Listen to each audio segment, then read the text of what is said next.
Weird things in Brazil, a cultural exploration. When visiting Brazil, many travelers from the United States are struck by cultural and practical differences that make everyday life feel unfamiliar. While not inherently weird, these distinctions often highlight unique aspects of Brazilian life that contrast sharply with American norms. Take, for example, the way Brazilians handle public restrooms. In most Brazilian bathrooms, you'll find a small trash can next to the toilet. That's because toilet paper is typically not flushed down the toilet due to narrower plumbing pipes, which can't handle the bulk. For Americans accustomed to flushing toilet paper without a second thought, this practice may take some adjustment. Another notable difference is how Brazilians approach personal space and greetings. While a handshake suffices in many parts of the world, Brazilians are much more tactile. A kiss on the cheek, often one on each side, is a standard greeting, even for acquaintances. This warmth can be jarring for Americans who are used to more reserved social norms.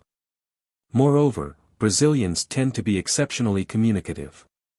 Whether it's striking up a conversation with a stranger on the bus, chatting with the cashier at the grocery store, or offering a friendly comment in passing, people in Brazil genuinely enjoy engaging with others. For Americans who might view such interactions as intrusive, this openness can be surprising but also heartwarming once embraced. Food culture is another area where the divergence is striking. In Brazil, lunch is the main meal of the day, often a multi-course affair with rice, beans, meat, and vegetables. Rice and beans are a staple of Brazilian cuisine, appearing on the table almost every day, regardless of the household's socio-economic status. While simple, this combination is deeply rooted in the culture and seen as essential to a balanced meal. Dinner, in contrast, tends to be lighter, such as a simple sandwich or soup. Meanwhile, in the US, dinner is typically the most elaborate meal of the day. Another quirk is the Brazilian love for pão de queijo, or cheese bread, which is consumed at all times of the day. While it might seem like a snack, it holds a cherished place in Brazilian culinary culture. Brazilians also approach energy conservation differently. In many households, hot showers rely on an electric showerhead, which heats the water as it flows. These devices are efficient but can appear precarious to Americans unfamiliar with exposed wiring near water sources. Similarly, air conditioning isn't as ubiquitous as in the US, even in warm climates.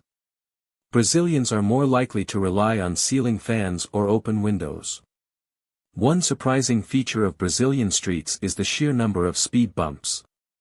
Known locally as lambadas, these speed bumps are everywhere, from busy urban areas to quiet residential streets.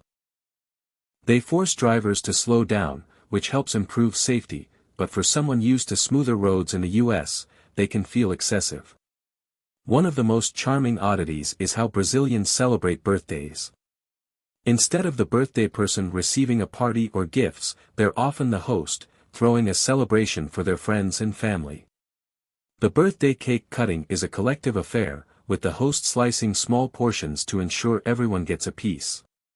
Lastly, the concept of jeitinho brasileiro, or the Brazilian way, is both fascinating and perplexing. This cultural trait reflects Brazilians' knack for finding creative solutions, often bending rules to navigate bureaucratic hurdles.